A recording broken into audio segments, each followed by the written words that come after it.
Good morning. Buenos dias. Welcome to the First Unitarian Universalist Church of San Antonio. Our weekly worship is where we connect, share information, and inspiration. My name is Lito Buhanda Moore, and my pronouns are he, him. My family joined this community in 2010. Over the years, I've served as a teacher and Our Whole Lives facilitator in religious education, on the Committee on Shared Ministry, and currently on the Leadership Development Committee. Our faith is all-inclusive, and all means all. We strive to enact a universal love that binds us in mutual care and affection, especially in our work for justice for our planet and all its people. Our ancestors traveled from many different parts of the globe to settle here in the homeland of the Coahuiltecan people, Yanaguana. Their ancestors began living here 8,000 years ago. There are now over 65,000 urban indigenous people in our area who continue to survive, heal, and thrive despite systemic oppression. We invite those who are visiting us today to rise so that we can see you and greet you.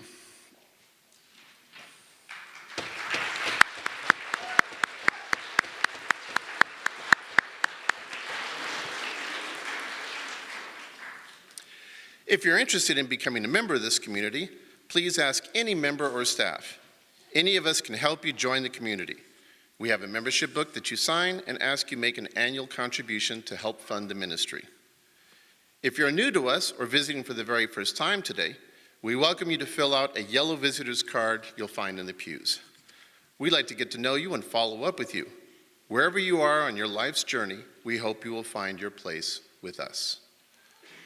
As a reminder, the last 2 rows of pews are reserved for anyone needing a quick seat. Now, I invite you to greet your neighbors and extend a warm welcome on this cold day to one another.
Good morning. Good morning. I'm Xolani Kacela, he, him pronouns.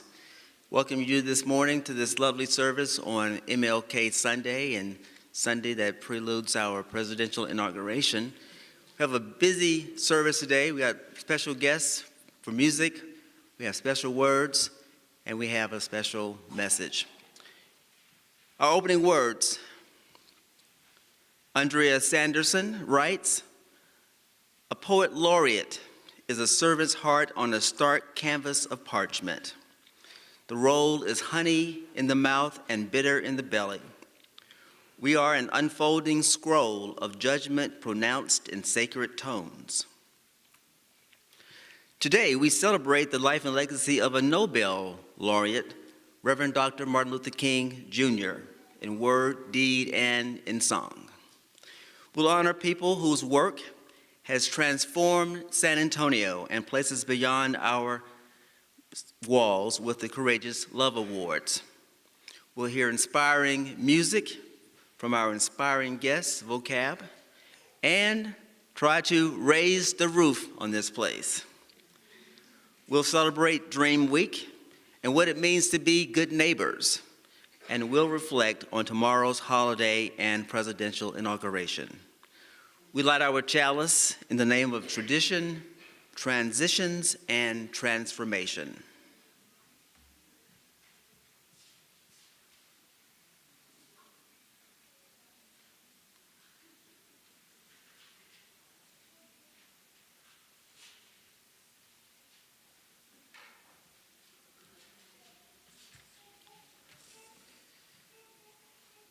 I invite you now to rise in body or spirit as we sing our opening hymn, 168, One More Step.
Seated.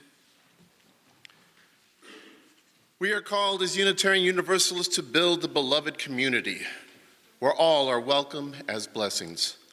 Let us recite our covenant that articulates our promises and binds us together. You'll find the words on the screen up there or online. Please read together first in English, then in Spanish. Love is the doctrine of this church. The quest of truth is its sacrament, and service is its prayer.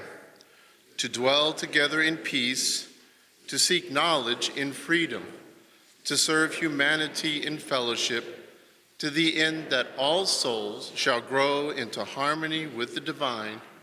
Thus do we covenant with each other. El amor es la doctrina de esta iglesia. Su sacramento es la búsqueda de la verdad. Y su oración es el servicio. Convivir en paz, buscar sabiduría en libertad, dar a la humanidad nuestro servicio fraternal para que todas las almas crezcan en armonía con la divinidad. Así pactamos el uno con el otro.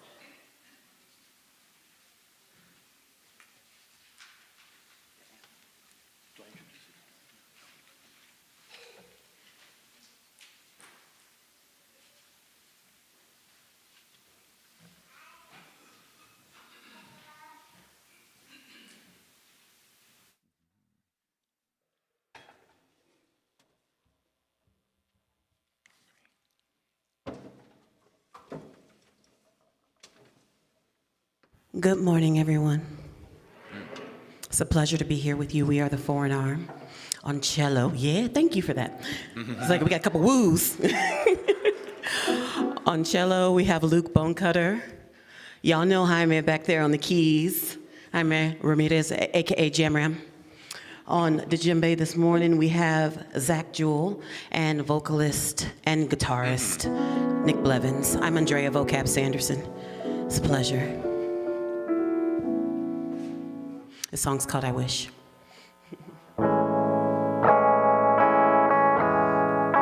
I wish.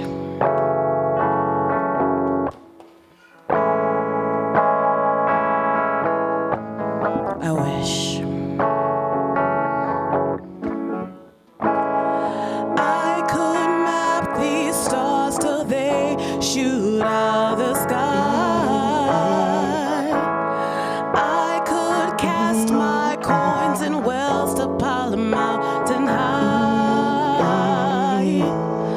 I could blow out candles to save my life from shambles. I try. Ooh, I pray for you. I waited for you. I long for you to make my dreams come true. I hope for you. I wish for you.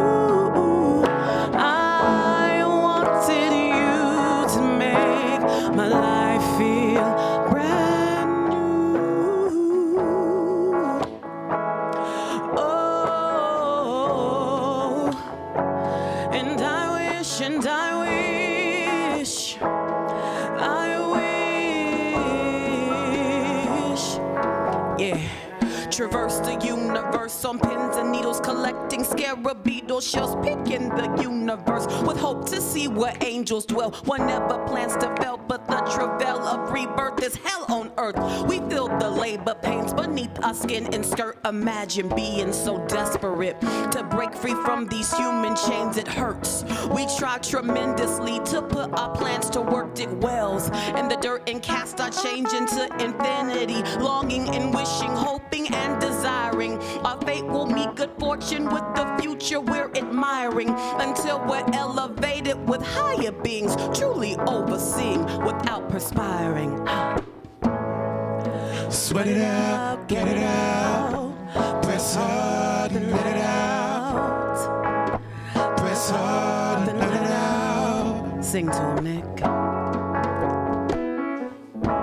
I wish for you. I wrote it out. I practice lucid dreaming just to see you every evening. You form my right before my eyes, but made of memories. My mind can't make you like the real thing. Lyrics are long and blacking out these pages, and lost for what to do. The greatest question of the ages. I'm reading through tea leaves of a chats for seers and sages, just to divinate the truest route to you through all the misses. Truest route to you. There's no genie in the lamp, no lamp to rub, no wishbones to break. I feel out of luck, fresh out of luck. Yeah. There's no genie in the lamp, no lamp to rub, no wishbones to break, but I can't give up. No, I can't give up. and I wish, and I wish, and I wish, and I wish, and I wish, and I wish, and I wish, and I wish, I wish.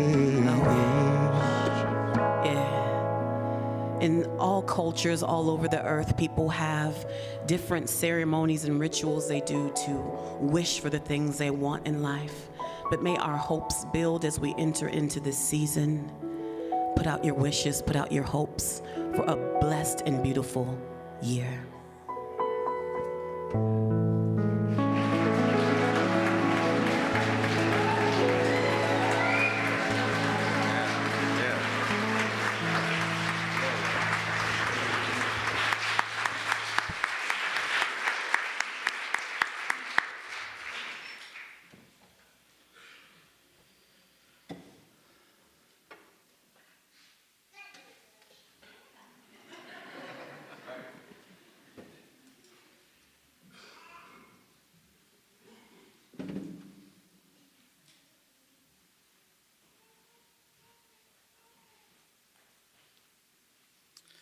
Thank you for the beautiful music, all the musicians that just bring music to life here. Each of us not only has a wish, but each of us is a light that represents a glow of warmth and truth that has led yourself and others through the years, like King, to make change and to bring about transformation in this community, in your families, amongst your friends, and then with your coworkers. So we want to take some time to stop and think about the ties that connect us and weave our lives together. Each of you is a flame that represents our shared path to learn, to vow, and care, and be fair with each other, and to bring a bright hope that lives in every heart. So I invite you now to come forward for our candle lighting ritual. Each of you will light a candle and invite you to reflect on King's legacy and what it has meant to you during your life and how you might use this legacy going forward. Please come in body and in spirit.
We have a community book of life here for those of you who are new, and we read from this. These are people who have concerns and joys in their lives, and they want to share with the rest of the congregation. And we'll read these before we have a moment of meditation and prayer. First one is thanks to those who donated calendars. Over 160 were distributed to those who needed one.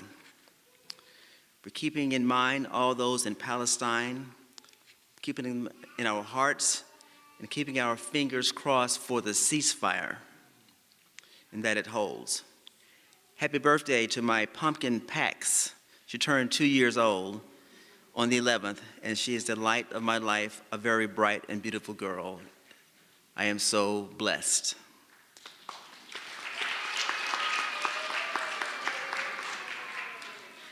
Our board wants to thank everyone who is planning to attend the Budget Focus Q&A after this service today, and they're going to meet in the office conference room where there is heat. Grateful to have family with us this cold morning. It's from Ruth and Lito.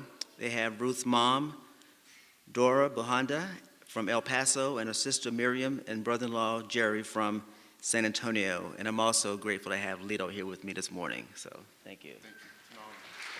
Welcome. We have news that Martha Cooley fell this past week and fractured her left tibia. So we need to send her cards, and that's from Stana Welch. And Haleen writes that her mom is doing her final round of chemo this week, and hopefully this will be the last. And Connie Reyes finally asked that we would send her cards and calls. I invite you now to find your center by focusing on your breath, relaxing your body, your shoulders. Take a deep breath in.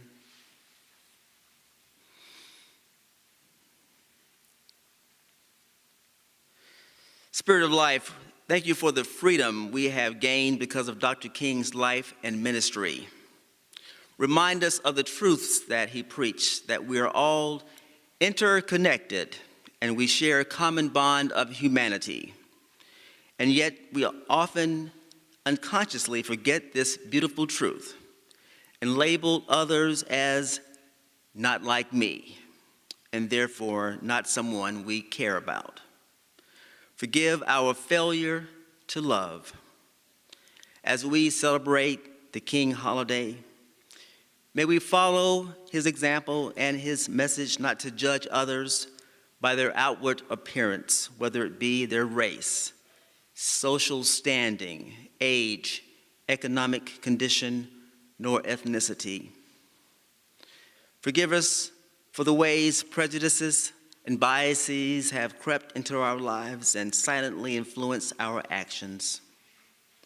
Give me pause for the time I could have spoken up against a disparity or inequality in conversations with friends, family, or in a public discussion, but didn't.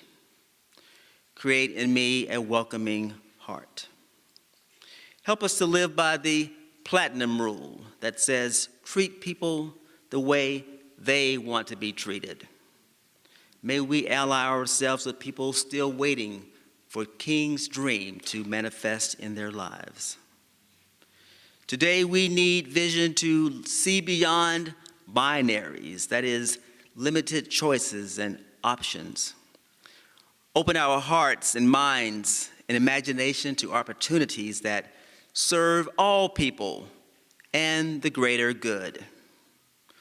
We lift up those who are lonely, grieving, and who have written in our community book of life, and those unspoken about, those in California recovering from the fires, trying to find new shelter, find ways to rekindle and carve out new lives.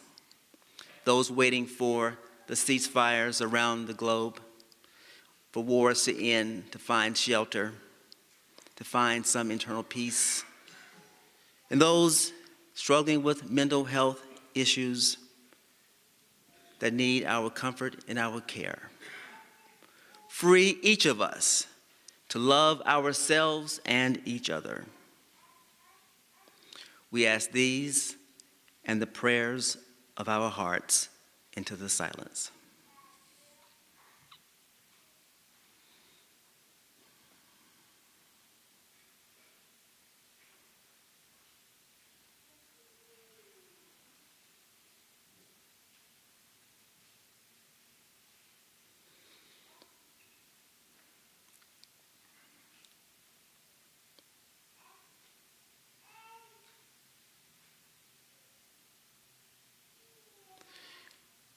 I add a special prayer to our nation as we prepare for the inauguration.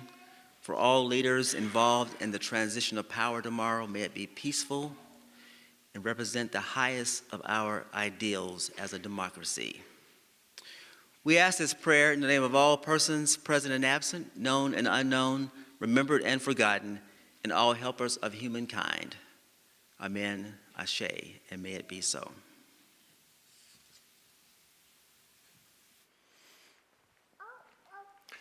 Good morning. My name is Tim Versteeg. I am the DLRE here at the First Unitarian Universalist Church of San Antonio. Getting a little bit of echo there this morning. There we go. And it is my pronouns are he, him, and it is my great pleasure to be presenting the Time for All Ages this morning. And if I can have the young or young at heart join me up here, we're going to be talking about money. Come on, Zoe, we're talking about money.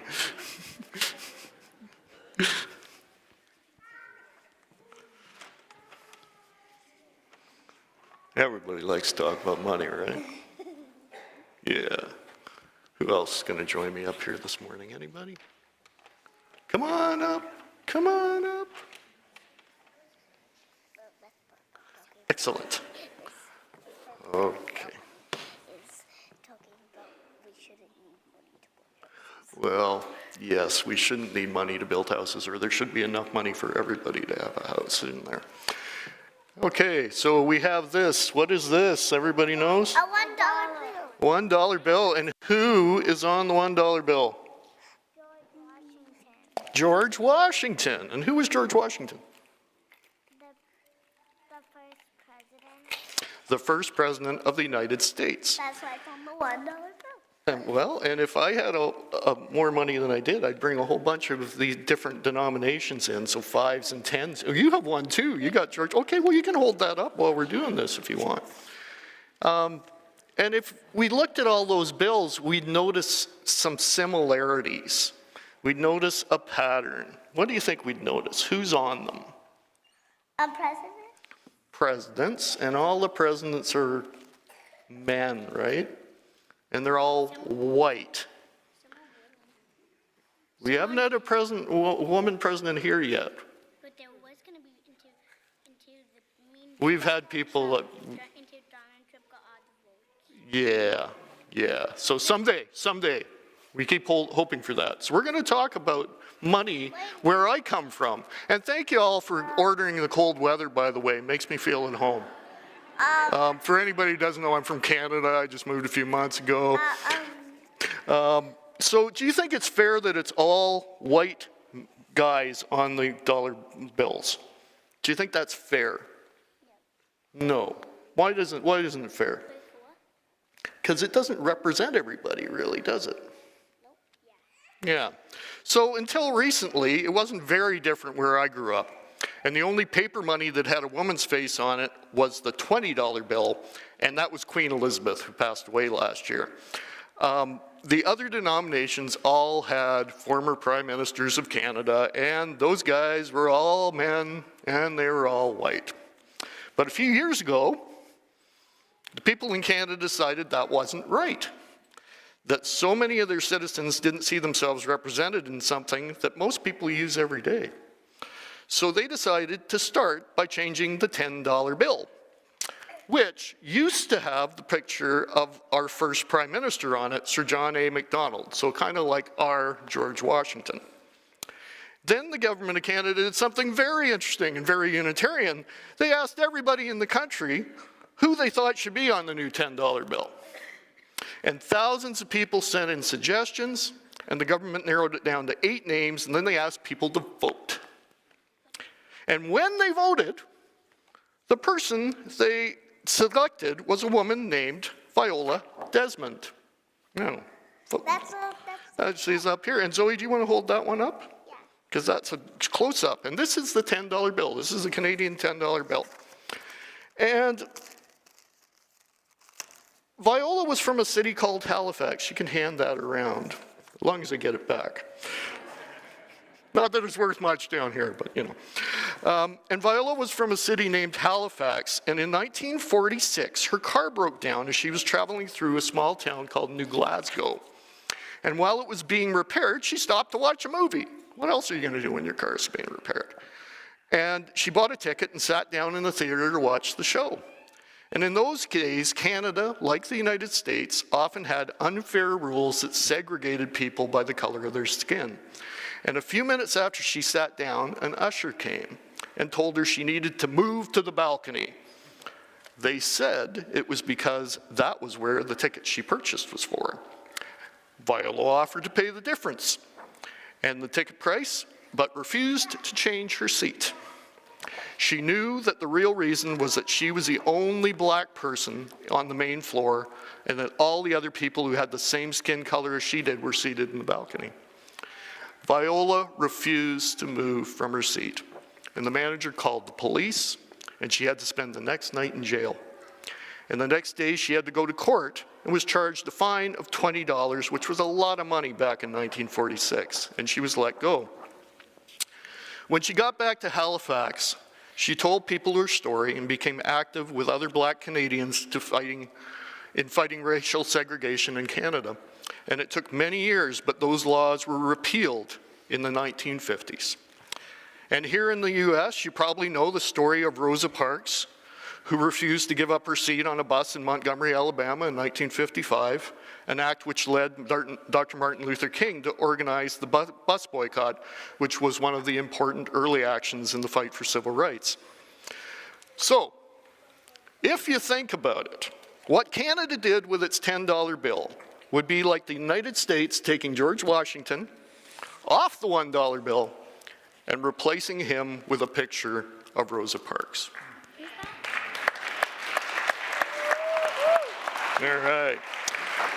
And now, if you guys want to go to playground time, if you've signed up, I think it might be inside today given the weather though. And Absidy and Halen will be at the back waiting for you. Let's go.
The Unitarian Universalist Association established the Courageous Love Award to be given to individuals or organizations in our local community that have exhibited courageous love and touched hearts.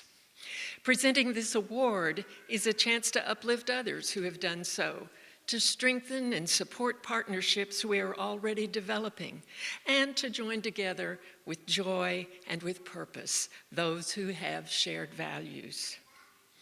Every year on Martin Luther King Day weekend, our congregation acknowledges in this special way the work that some of our fellow San Antonians have contributed to make the world better through their love and courage.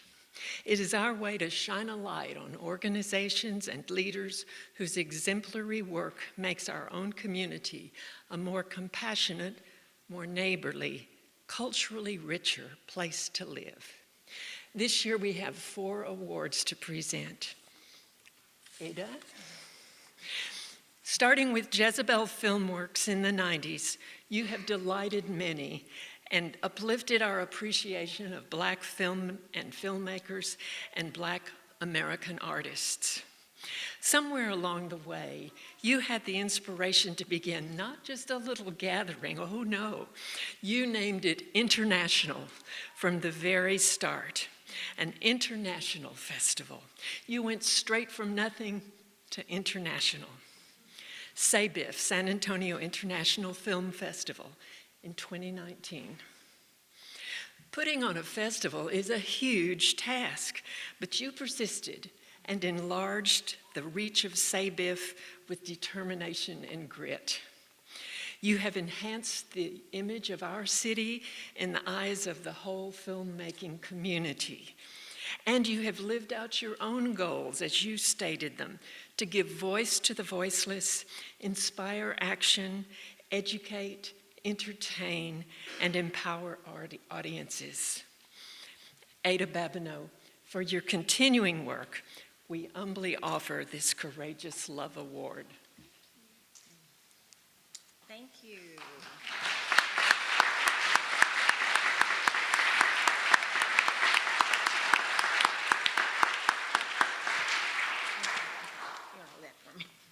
Yes, I will. I appreciate it. Thank you so much. This is quite an honor. I want to first just say that I love the name of the award. I love, because love is an action word.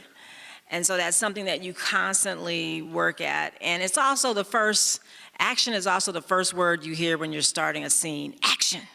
So I appreciate that. And it does take a bit of audaciousness to keep building on that action, to strengthen what you feel is lacking in your community and sometimes in yourself. So when we see film, we as SABIF, the San Antonio Black International Film Festival, see film as a means of empowerment.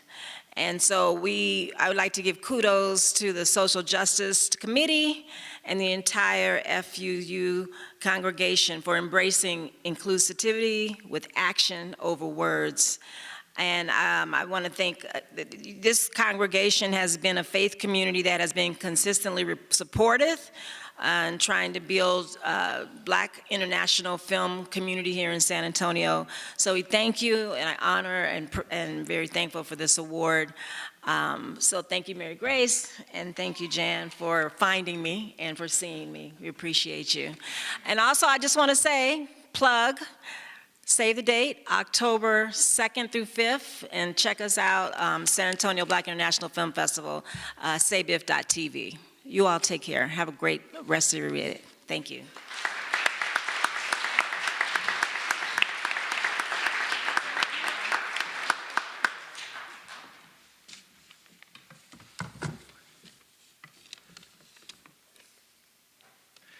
God gives us gifts so we can be gifts.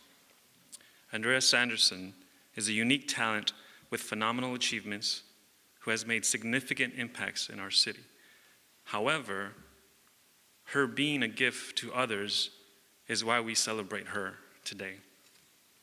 In the past, in this church, she helped develop workshops and events to help us understand and navigate the modern climate of racism, which we were still waking up to. In this short amount of time, no one can cover what she has done here and continues to do other places. But I will say this. When I would follow this powerful force of love to her other ventures, I'd introduce myself and tell people there about what she helped to build here. And almost every person I'd speak to would respond with a similar story of how she assisted them in starting their dreams or inspired their efforts in the arts or social justice. And that's how I've come to know you, Andrea. You use your gifts to be a gift. My amazing sister in Christ, for being such a gift to us and to countless others, I am more than happy to present you with the Courageous Love Award. Thank you and congratulations.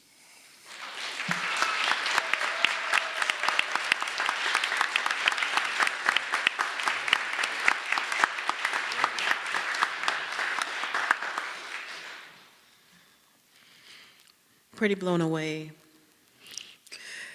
It was cool to hear a quote that I wrote at the beginning of my term as Poet Laureate in 2020. I'm going to get right to this poem because I don't have a lot of time. I have made a conscious decision to walk in love, all the while harboring this dichotomy of hurting and healing simultaneously. Love, the floral fragrance that fills the atmosphere, I now switch the gaze I've fixated on. I am no longer filtering others through fears. I would rather let my thoughts trickle through faith. Push that faith past a lifetime. Flashes of petals and instances gone by, I try not to sink in this dichotomy of hurting and healing.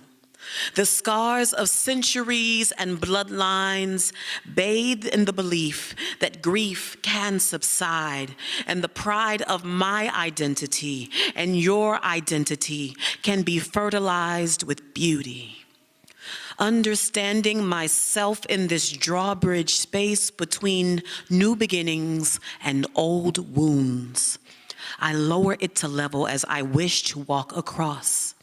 I bid my heart a safe passage. I carry blooms of forgiveness. I carry blooms of forgiveness beyond the threshold. This is a ceremony, an internal journey of self-acceptance. Thank you so much. Blessings and love.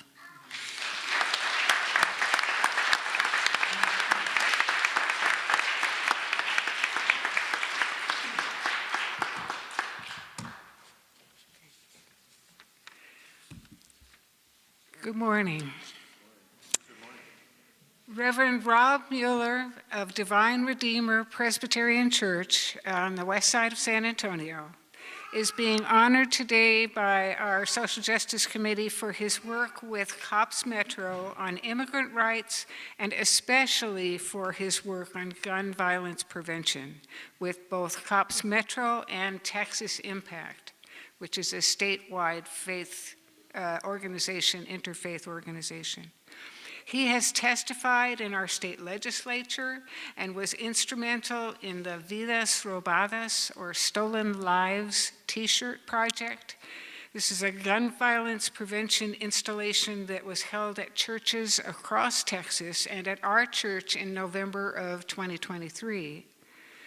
The final Vidas Robadas installation will occur on February 27th, remember, at the Texas State Capitol, and I hope many of us can be there, as part of the Texas Coalition to Prevent Gun Violence's Advocacy Day. Congratulations, Reverend Rodney. Come and say a word.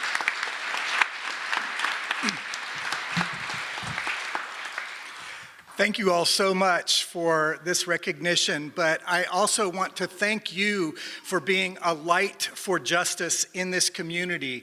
Your community has been a shining light for me for many, many years, and I'm so grateful for the relationships that I have developed with a number of the members of this congregation. Between 2018 and 2022, over 2,700 lives were stolen from Bexar County alone through gun violence. Nearly half of those were suicides, and the rest were homicides or accidental shootings.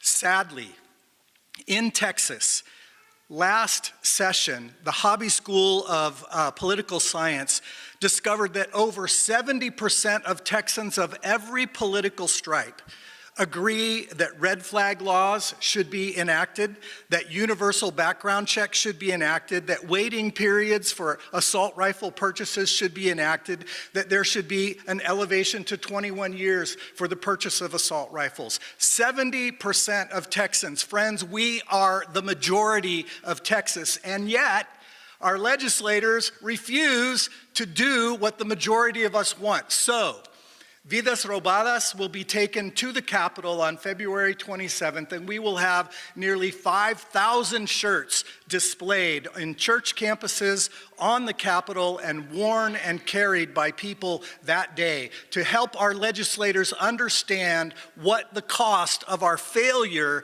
to act on the will of Texas citizens is. So I pray and I hope that you, or some of you, will join us for that day, and I thank you immensely for the opportunity to bring to you and to bring to the world our concern about gun violence and the importance of our acting together to reduce gun violence in our communities so that more lives will not be lost. But God bless you, and I thank you for all that you are and all that you do.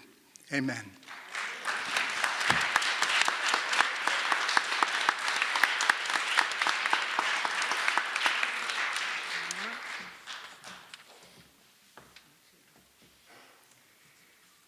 Ramon Vasquez is Executive Director of the American Indians in Texas at the Spanish Colonial Missions.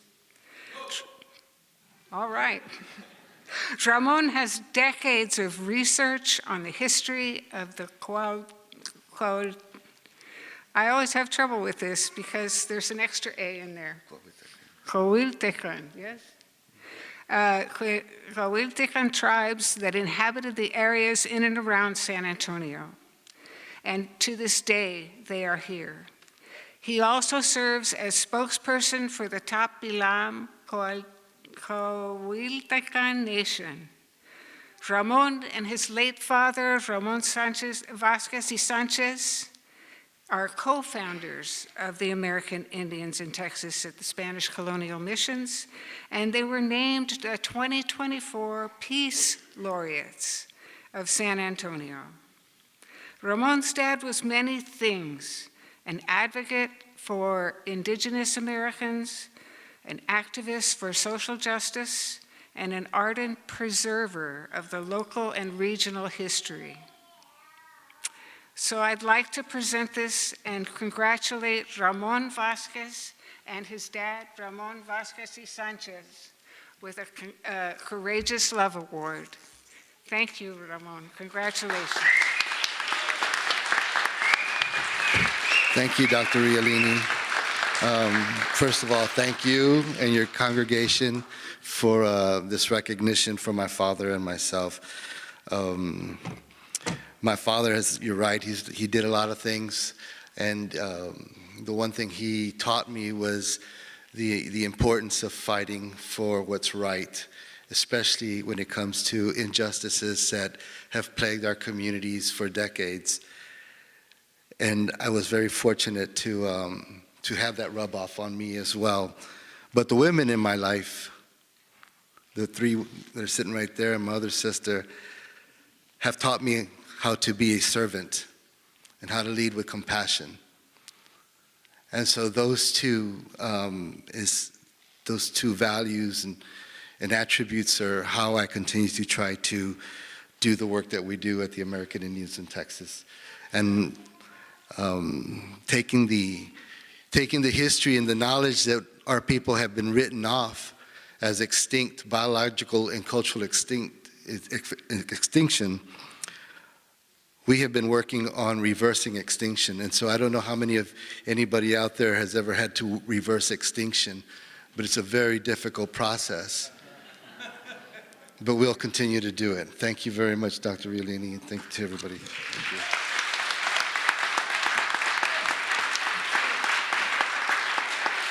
Thank you all. As you know, I'm in favor of prevention. That's what I'm about. So two things I need to tell you. Number one, we're going to get ready to take a picture, one picture for all of us before we leave the dais. And number two, there is a reception where you can talk to and greet and learn about these amazing recipients. Right after the service in room 602 and 603, we have Courageous Love Cake, which may have magical properties, and also punch, thanks to Kathleen. So thank you all. So as we leave, can we hold our certificates up in front of the chalice area?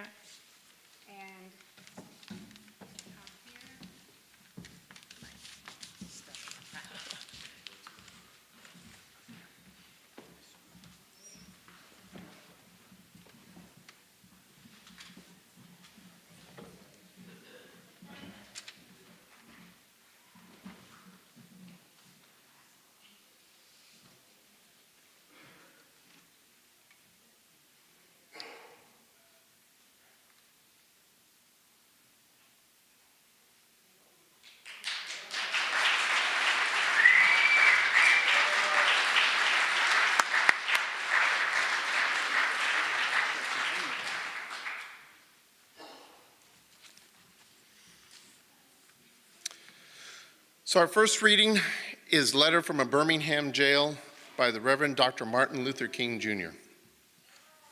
If the church of today does not recapture the sacrificial spirit of the early church, it will lose its authentic ring, forfeit the loyalty of millions, and be dismissed as an irrelevant social club with no meaning in the 20th century.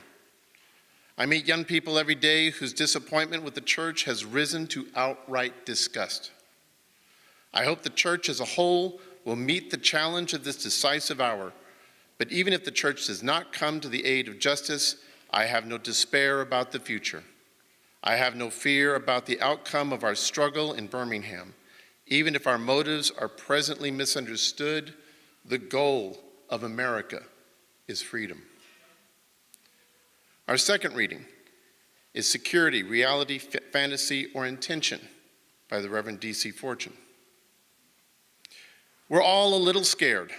Letting go of power is scary. Taking up power is scary. It changes all our identities, and we could use each other's help.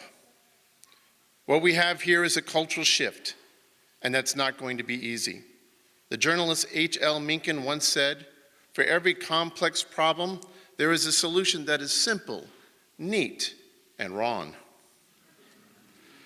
The truth is that complex problems require complex solutions, and complex solutions require a lot of communication and education and listening. They also require intentionality and a commitment to refrain from judging and blaming.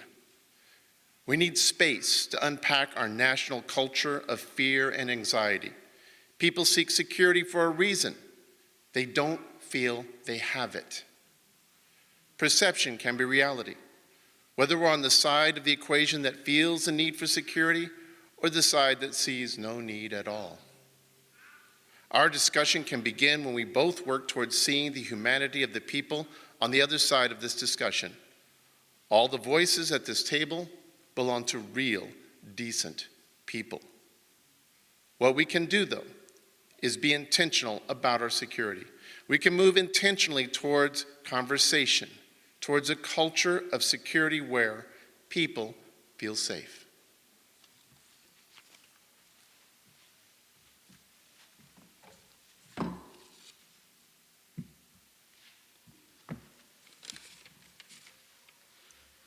Thank you, Lito, for that lovely reading or readings, and thanks to Jan and to Mary Grace for bringing these courageous people in our midst again this year. So let's give them all one show of love.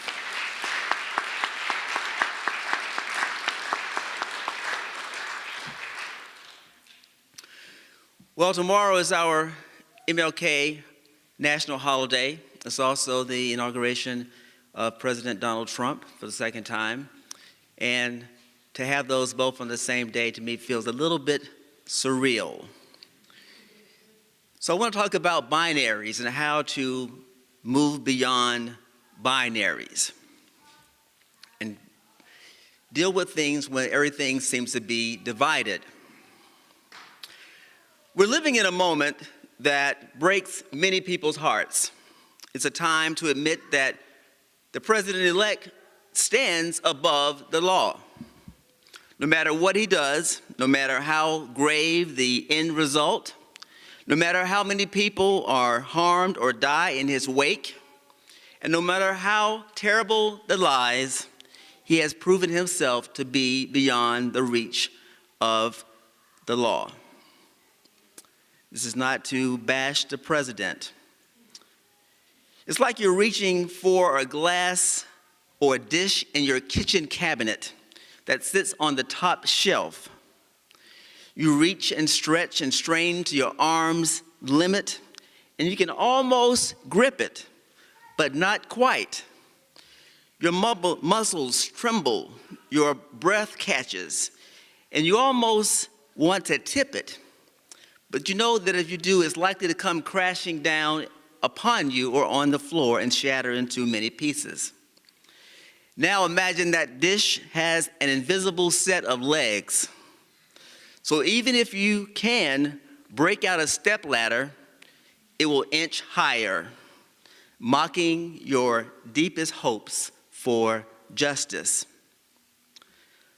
My heart breaks for law-abiding, morally guided conservatives who must be deeply anguished, forced into a maddening decision. And I ask myself, why do the Mitch McConnells, the Nancy Pelosi's, the Joe Bidens, and almost 80-year-old Donald Trump insist upon staying in office? They clutch power like it's a last life raft in a stormy sea. Both sides of the aisle have elected officials who have worn out their welcome. They've created enough division and strife to part the Red Sea again.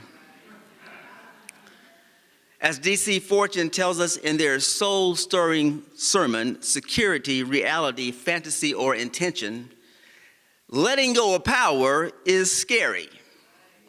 Taking up power is scary. As we prepare for tomorrow's transition of power, we're all carrying fear and anxiety in our bones.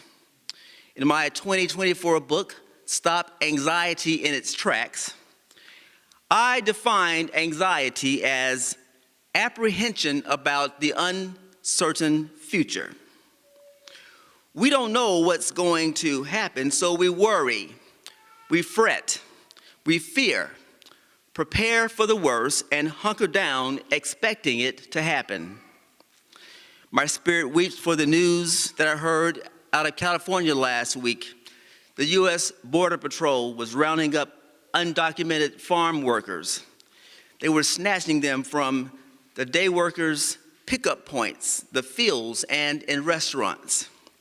A day or so later, undocumented people stopped showing up for work. Their kids stopped showing up for school. Could this be a precursor to the future? But hey, this is happening under Biden's watch. On Tuesday, closer to home, Adele Hernandez attended a peaceful Dream Week event showing the art of 15 African-American men. Suddenly, Hernandez, who is Latinx and queer, shouted hate speech at the artists and the guests and threw wine on their art. His splattered wine reflects the stains that are deep in our community's fabric. But despite these things, things have changed for the better since King's assassination. The Fair Housing Act was passed in 1968, ERA, EEO, and Title IX in 1972, all under Nixon. The Voting Rights Act amendments in 70, 75, and 82. The American with Disabilities Act, 1990. Homeland Security in 2022. But perhaps our biggest victory in American society was electing President Barack Obama in 2008 and re-electing him in 2012. King would be ecstatic about America's recent systemic changes. The Affordable Care Act in 2010, same-sex marriage in 2015, Kamala Harris as VP in 2021, and Supreme Court Justice Ketanji Brown Jackson in 2022. And we're not done.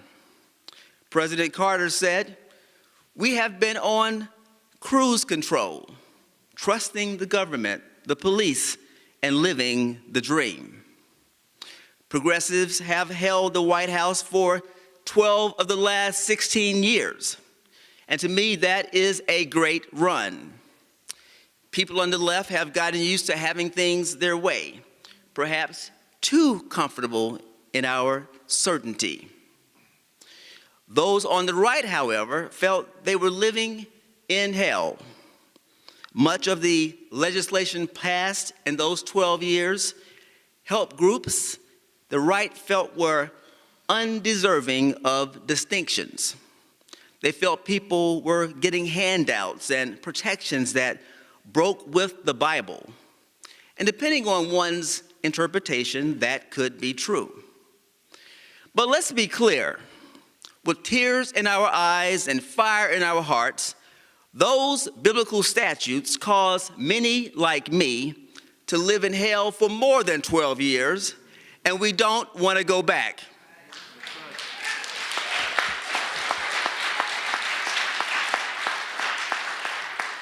We cannot go back. And then there was COVID. The pandemic ripped through the planet like an uncontrollable wildfire, leaving a trail of destruction and death unseen by our generation. The ashes and loss still settle in our lungs. Wages went through the roof, followed by the cost of everything, leaving so many of us scrambling just to keep our heads above the water. Then came November 5th, 2024. The words of the Reverend D.C. Fortune, a UU minister in Massachusetts, ring with prophetic truth. And I quote, "What we have here is a cultural shift that's not going to be easy." The journalist H.L. Mencken once said, "For every complex problem, there is a solution that is simple, neat, and wrong." The truth is that complex problems require complex solutions, and complex solutions require a lot of communication and education and listening. They also require intentionality and a commitment to refrain from judging and blaming.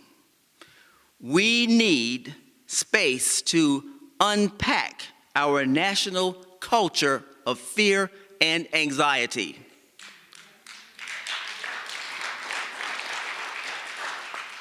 People are seeking security for a reason. It's because they don't feel secure. The Reverend D.C. Fortune grew up in gun culture, and they were talking about the fear that surrounds guns in America, as we heard from Reverend Mueller. Those words were written back in 2012, but guess what?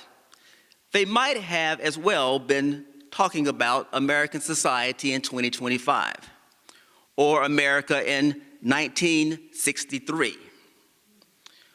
On April 10th, 1963, Circuit Judge W.A. Jenkins, Jr.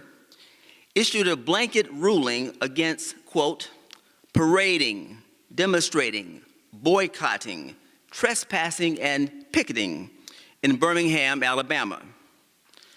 Civil rights leaders decided to defy the order. 2 days later, Dr. King was arrested with Ralph Abernathy. I close my eyes and imagine King sitting in his jail cell following his arrest. He's exposed, vulnerable in a way that touches my heart. It's how a turtle might feel if stripped of its shell, uncovered, unlucky to all external forces, no defenses. This is not how nature intended for anyone to live, where every day is perilous and could be your last. Naysayers and haters sat smug, seeing King imprisoned and isolated. A better person would be proud for getting arrested. They'd call their powerful friends to brag about surviving such treatment. Those friends would rush to bail them out and offer the moral support to restore their sense of privilege. Not King. What else could he feel given the circumstances? Being alone in a cold, empty cell, locked up. His survival dependent upon people who despised him for breaking the court order and defying systemic segregation or so-called law and order. He's sitting there and notices a piece of crumpled paper left behind by a previous cell occupant. He sees something scribbled on it, perhaps a name of a court-appointed lawyer or bail bondsman. Seconds later, a black cockroach appears from the corner of the cell and scurries, sending shivers up King's spine. A reminder that life persists even in the darkest places. But King finds his pen in his suit coat pocket and a church program to write on and begins his letter. His heart pouring onto the page with fierce love and determination. He urges clergy to act now. He writes with passion, burning through every word. And I quote, as Lito has already.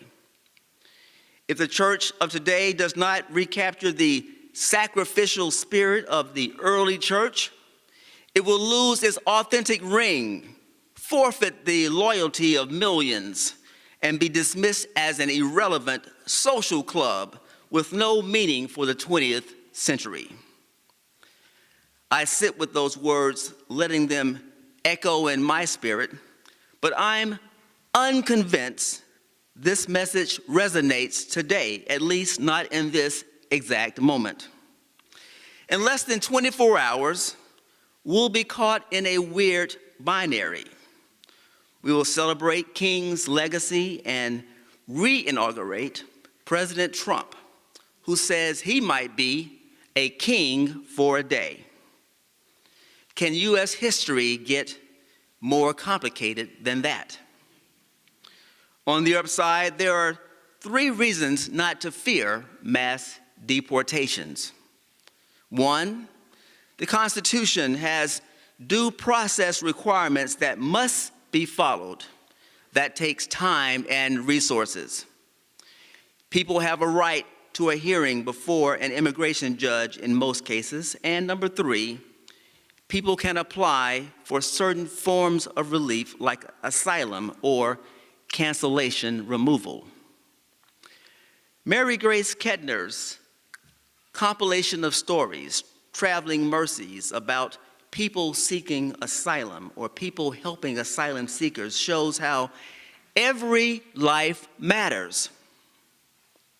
Small efforts make big differences. One essay by Darcy Walker illustrates the attitude needed in the face of threat.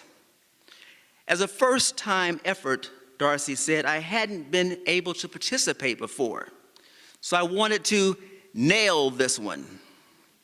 So Darcy bought a bunch of Swiffers mops so a migrant family could clean their floors. She delivered the mop and sent the receipt to the church. We paid it, and that allowed everyone to be a support in that effort. Every binary, busting Unitarian Universalist can break a barrier. An ordinary act enabled and ordinary action in unordinary times. A Border Patrol roundup does not mean return to sender. The Detention Watch Network says the government can hold about 200,000 people. We don't have space for the millions that they're claiming they're going to round up. Beloved community, we need not be trapped in two-way thinking. There is a third way, blazing like a star through the darkness. Buddhism teaches us that life is not a binary. It is not this or that. The path, however, is difficult. And when has a worthwhile path ever been easy? I'm talking about right speech, or samavaka, which is part of the Noble Eightfold Path. It means speaking truthfully, avoiding harsh language, gossiping, and divisive speech. In these times, how can our words build bridges instead of walls? Buddhism teaches us that suffering is a part of life. We don't want to suffer. We want the moral high ground. But I heard someone say the moral high ground gets real windy at night. We resist suffering. Look how big Amazon has gotten. We've shopped our way out of suffering. At least we've tried. Our proper work is learning to transform suffering into understanding. King didn't run from suffering. He stood up to brutal acts of Southern law enforcement, angry crowds, hecklers, haters, and hoodlums. His bravery was a crucible for suffering. Reverend Fortune tells us with tender wisdom, what we can do, though, is be intentional about our security. We can move with intention toward conversation, toward a culture of security where people feel safe. Like D.C. Fortune, I am a part of gun culture. I have several guns for hunting. And I didn't understand guns until I became a hunter, until I held both their power and responsibility in my hand. I am not radicalized, nor am I a gun collector. I am not an AK-47 owner, nor am I amassing a stockpile awaiting for the government to come after us. What I am is someone who learned to look beyond the surface of things. Being a part of a culture demystifies it. When Tamara and I lived in Durham, we demystified an often impenetrable divide, a hole-in-the-wall redneck bar. How? We showed up with open hearts. We made friends. Then we kept showing up and became regulars. I even took my dear friend Daryl and our 8-year-old godson there, Miles. And we sat there eating popcorn and drinking Sierra. Not Miles. Miles was drinking water. But that place reminded me of the holes in the walls I frequented as an adolescent. The owners would turn a blind eye, which conveyed I belonged, even though I was only 15 years old and had my head on a swivel, expecting my mother to snatch me out of there at any moment. I was that kid hanging out on the wrong side of the neighborhood, but I loved it. And I still hear that jukebox playing Sammy Davis Jr. singing The Candy Man, or the Isley Brothers singing Fight the Power. Being from the family that lived on a big hill in a big house, sneaking into the Blue Haven Cafe, which it was called, acting like a grown-up, changed me from thinking I was better than those people, as my family wanted me to believe, to knowing I had much in common with them. I was in the 10th grade, maybe, and reaching way above my grade level, but I knew I was acting above my parents' laws. The world creates for us many binaries that tear at the fabric of our connection. Most are false choices that keep us divided, walls made of fear rather than understanding. And we could spend hours listing all the binaries. Whatever binary you identify with, getting beyond it demands you demystify it. The third way is to see the other side of your binary as your neighbor. See the humanity in the eyes that look at the world differently than yours. The Dream Week theme, We Are Neighbor, is a binary buster. It declares an unmistakable truth of our shared humanity. When we embrace empathy, unity, and equanimity for all people, we create a culture of kindness. And I must confess something. I've been lax about getting to meet my neighbors in Elmendorf. All of my energy goes to meeting UUs in this community. So when I get home in the evenings, I usually veg out with the New York Times connection puzzle. I'm not exhausted, but I only have about 6 hours of extroversion in me every day. And after that, as they say on Shark Tank, I'm out. But my wife has about 8 hours per day. And she has befriended all of our neighbors. None of them are black. All of them voted for Trump. How do I know this? They all brought us Christmas gifts. Now, one of them did thank me for helping him deal with our builder, which he said was a gift to his family. We too need to live above the law, not in the sense of anything goes, but regarding spiritual laws. UUs have principles and sources that guide us. We have shared values, which are justice, equity, transformation, pluralism, inclusion, and generosity. These are laws we can live by and live above. It doesn't matter who's in the White House, our spiritual laws matter, and spiritual lives matter. But what matters most is how you embody those laws day in and day out. Our shared values guide what kind of neighbor you choose to be.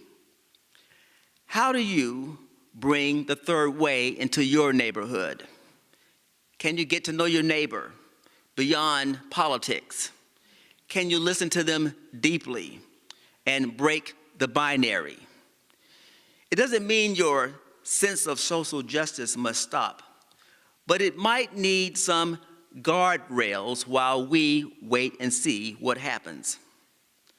Responding to King's letter from a Birmingham jail as a community grounded in love, how will this community meet the challenge of this decisive hour? I, like King, have no despair about the future. I have no fear about the outcome of our suffering. We will overcome. Our hearts know this truth. Before I let you go, I remind you of the former Attorney General Eric Holder's words at the Planned Parenthood luncheon. And he said, "We got this." Say that again. We got this. Let's roll and let's go. The future is calling us to connect, to transform, and to love. Amen and Ashe.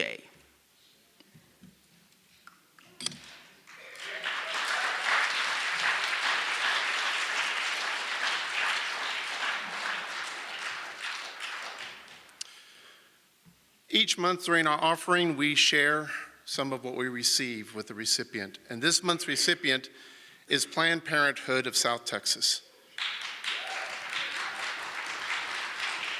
For the last 85 years, PPST has been providing comfortable, non-judgmental sexual and reproductive health care to San Antonio and the Rio Grande Valley. The mission of PPST is to provide and protect the health care and information people need to plan their families and their futures. I invite you to liberate yourself from some of those portraits of white men you have in your billfolds. And share them with Planned Parenthood of San Antonio. And if you're online, watching us online, we have an online giving portal as well, and it can be designated there. May the ushers come forward to collect the offering.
And we bless the givers, so it may be. Please rise as you're willing and able for our closing hymn, number 169, We Shall Overcome.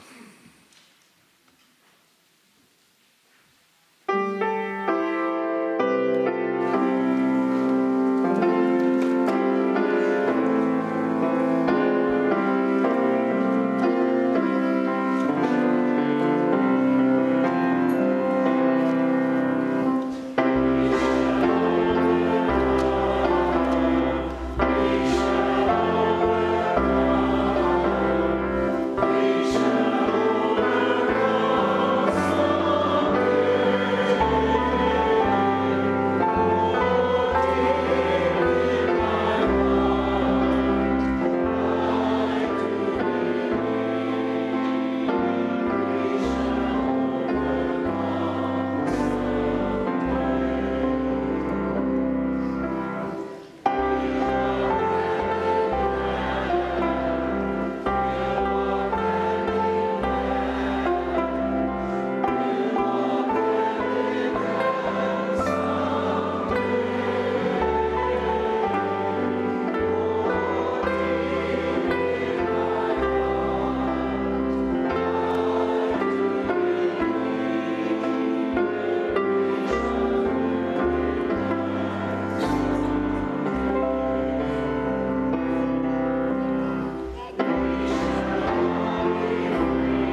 Our benediction is from an excerpt from King's I Have a Dream speech, where he wrote, "Now is the time to make real the promises of democracy.